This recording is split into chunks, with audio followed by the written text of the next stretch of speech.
the IRA came a long way from the days of the 1919 war, where they still proved to be a formidable force who had achieved impressive gains, including a free state in the South. But the decades afterward were a period of persistent honing of their skills, namely acquiring weapons and making powerful bombs.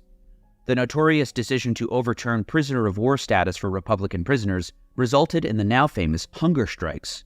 In 1981, a standoff between prisoners led by Bobby Sands and British Prime Minister Margaret Thatcher ultimately resulted in the deaths of 10.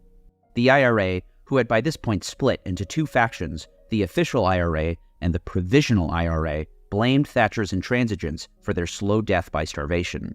And now, the hunt was on. The official IRA had scarcely any guns at all and sought to put their militant past behind them. The Provisional IRA, or Provos, on the other hand, would assume the role of fighting the British and Protestant paramilitary groups. We receive our support from the nationalist people, and it is our job to defend them. On September 15, 1984, Patrick McGee, a volunteer for the Provisional IRA, checked into room 629 of the Grand Hotel in Brighton, England. After unscrewing a hardwood panel underneath a bathtub, McGee inserted a powerful gelignite bomb wrapped in cellophane, with a parking meter timer set for 24 days, 6 hours, and 36 minutes later, precisely when Prime Minister Margaret Thatcher was set to be in the exact same room. And at 2:45 a.m. on October 12th, the bomb went off, blowing out the front of the hotel during a Conservative Party conference. The explosion narrowly missed their intended target, but did succeed in killing 5 others. But, as an oft-repeated IRA statement put it, today we were unlucky. But remember, we only have to be lucky once. You will have to be lucky always. Give Ireland peace, and there will be no more war. Patrick McGee would be convicted for planting the bomb, but he would serve only 14 years, since as a result of the Good Friday Agreement, he was released from prison in 1999. At the height of the Troubles in the 70s and 80s, the two primary sources of weapons was the United States and Libya. Fundraisers in the U.S., a country with a massive Irish population, provided up to $11 million a year to the IRA. In 1975, British Prime Minister Harold Wilson denounced, quote, misguided Irish Americans for their support. The fact is that most of the modern weaponry now reaching the terrorists in Northern Ireland are of American origin, possibly as much as 55% of them. It's no wonder that the Armalite 15 was considered a favorite of the IRA arsenal. Aside from ARs, the arsenal also included M60 machine guns and even Barrett 50 caliber sniper rifles, which Provos used to snipe British soldiers and officers of the Royal Ulster Constabulary. These marksmen spurred the sniper at work sign seen in Northern Ireland. Between 1990 and the 1997 ceasefire, 9 British troops were marked for death by these assassins. The IRA also received massive shipments of thousands of detonators from the US, which were vital to their bombing campaign, which peaked in 1972 at 4 a day. But most of the weaponry in the IRA arsenal decommissioned after Good Friday came from Libya. Between 1972 and 1975 alone, Libya, under the leadership of Muammar Gaddafi, supplied some $3.5 million to the IRA through London banks.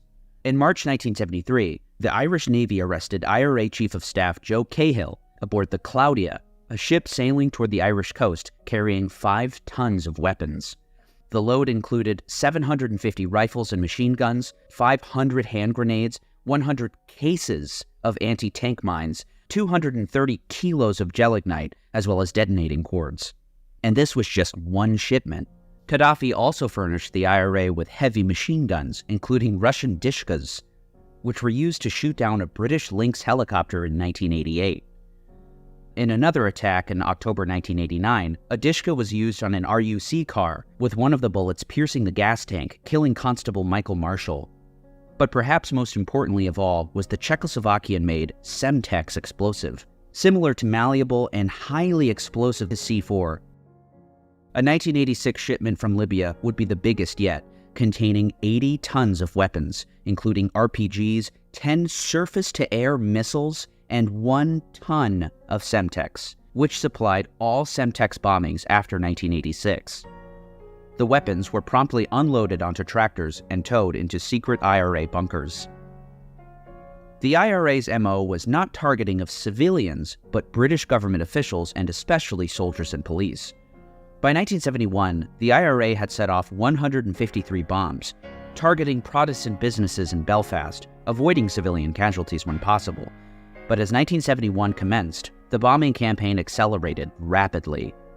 And in that year alone, more than 1,000 bombs killed 50 people and injured hundreds. The early days of the Troubles saw massive protests and marches by civil rights groups, championing the cause of Catholic freedom from Protestant oppression.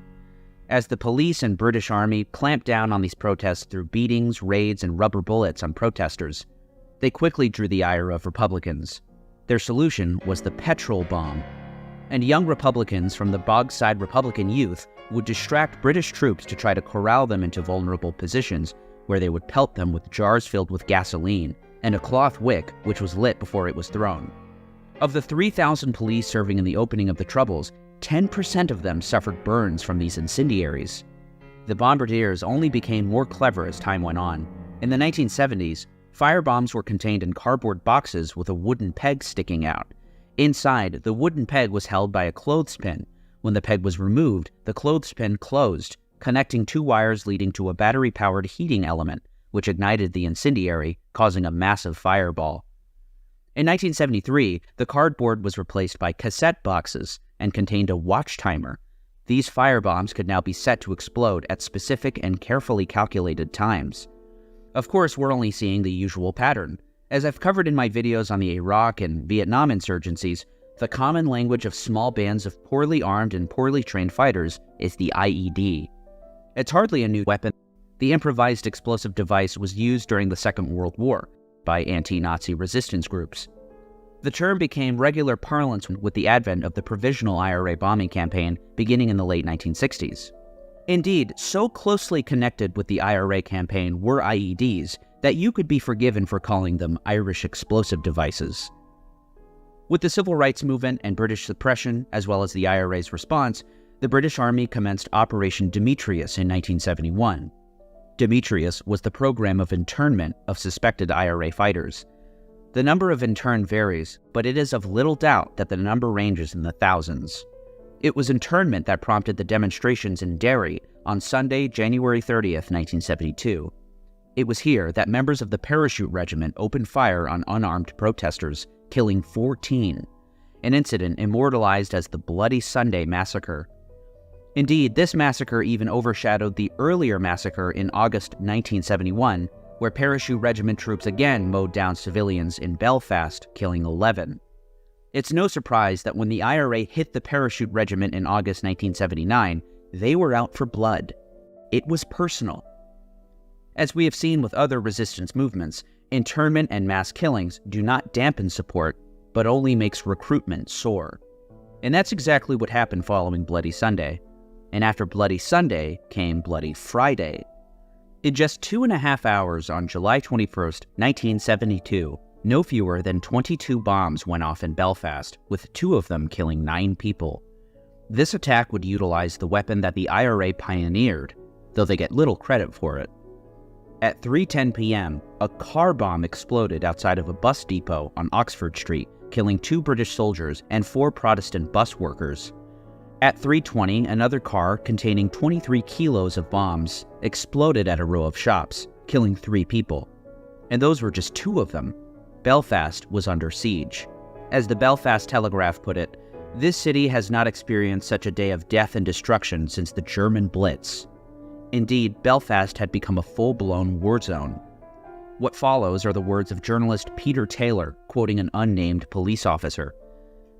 The first thing that caught my eye was a torso of a human being lying in the middle of the street.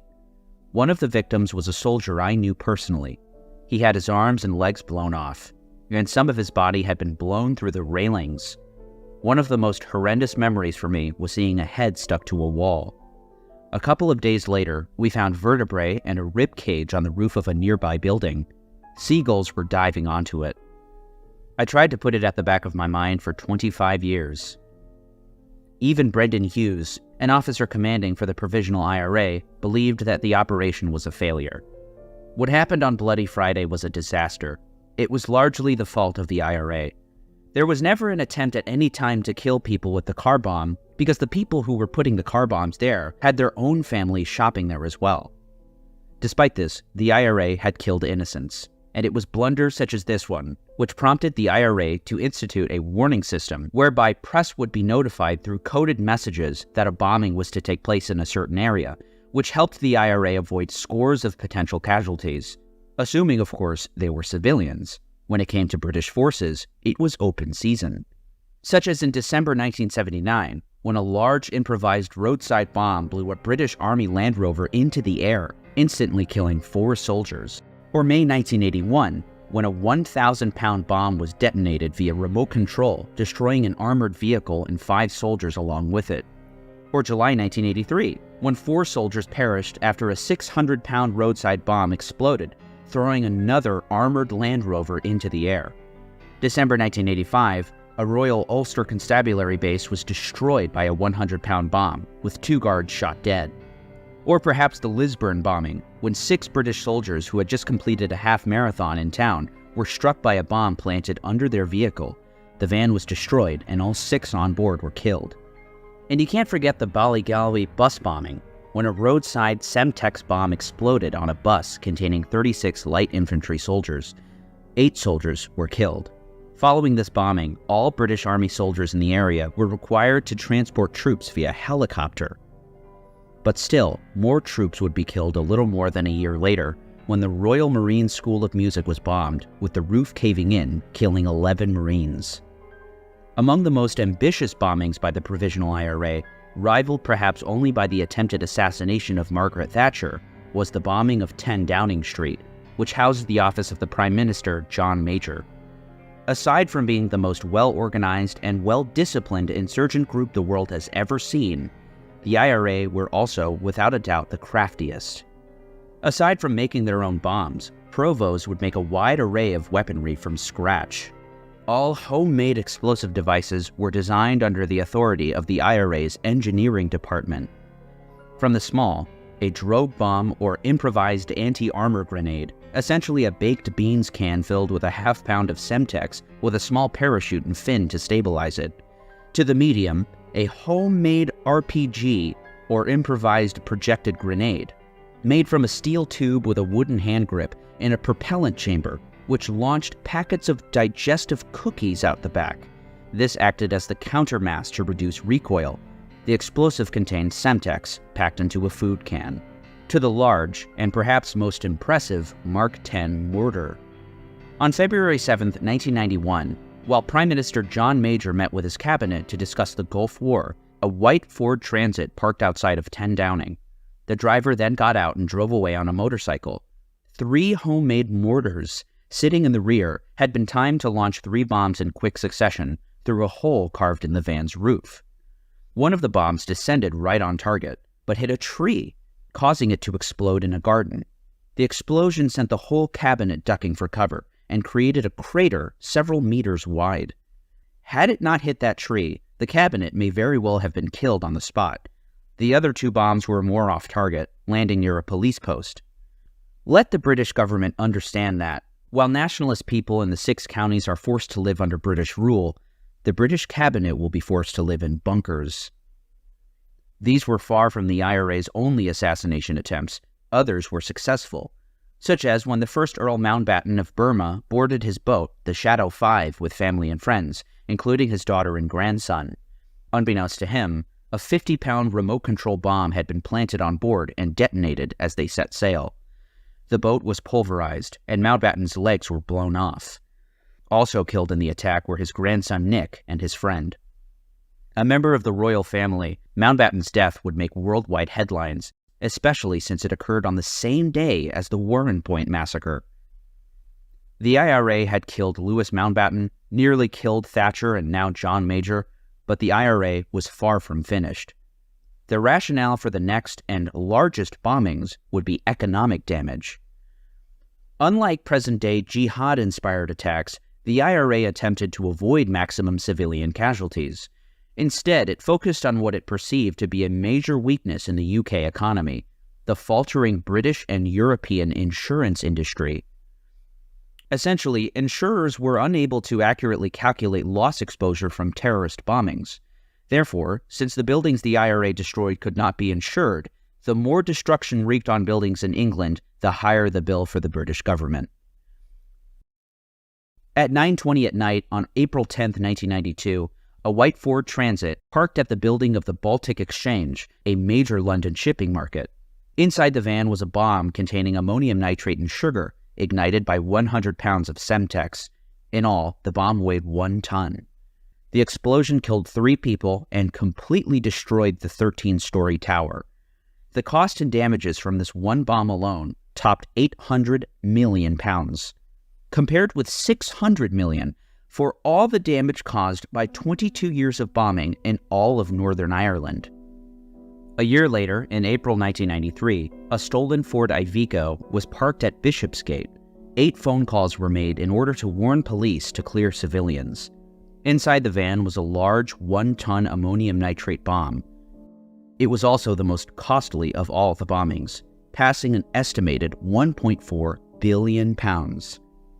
Despite the IRA's warnings, Ed Henry, photographer for News of the World, was killed in the blast. Another massive explosion came in 1996 at the London Docklands. This time, another Ford Iveco, loaded with a 3,000-pound bomb containing ammonium nitrate and Semtex, exploded. It was parked in the underground parking lot of the Canary Wharf building. The bombing was preceded by a telephone warning from the IRA urging police to evacuate the area, but the bomb went off while the area was still being cleared. As a result, 2 people were killed, the explosion being so powerful that the 2 victims were blasted through 2 walls. The bomb left a crater 10 meters wide and over 3 meters deep. Not only did the bombing cause £100 million of damage, costing insurers $170 million, the bombing drastically changed the political situation in the IRA's favor. By the end of the month, on February 28th, Prime Minister John Major resumed negotiations, even dropping the demand that the IRA begin decommissioning their weapons before talks resumed. The largest bomb detonated in England during the whole of the Troubles came on June 15, 1996, just 4 months after the bombing at Canary Wharf. It weighed a whopping 3,500 pounds. Inside yet another Ford cargo truck, the bomb was transported to the Arundel Shopping Center. Phone calls to the press gave police 1 hour to clear the area. At 11:15 a.m., the bomb exploded, sending a large mushroom cloud at least 1,000 feet into the sky. This particular bomb killed no one, injured 200, and caused £400 million worth of damage. The militant mobilization of the Provisional IRA had fizzled out by the late 90s, culminating in a 1997 ceasefire and, of course, the Good Friday Accord, signed on April 10, 1998. The accord outlined a power-sharing agreement which famously allowed Sinn Féin to join the new administration in Northern Ireland. Through this long and tumultuous process came the decommissioning of IRA weapons. Large caches of weapons were destroyed, namely by pouring concrete into the IRA's secret bunkers. Though many doubted the extent to which the decommissioning cleared guns and bombs from the countryside, by September 2005, the IRA was considered to be rid of all of its arsenal. The leadership of Ogie Ahern has formally ordered an end to the armed campaign. All IRA units have been ordered to dump arms. The weapons decommissioned constituted an arsenal fit for a small army. It contained 1,000 rifles, 2 tons of Semtex, at least 20 heavy machine guns, 7 surface-to-air missiles, 7 flamethrowers, 1,200 detonators, 11 RPGs, handguns, over 100 grenades, and other explosives. But by a certain point, Sinn Féin had no other choice but to mobilize and discard weapons in favor of political means of attaining peace. They succeeded.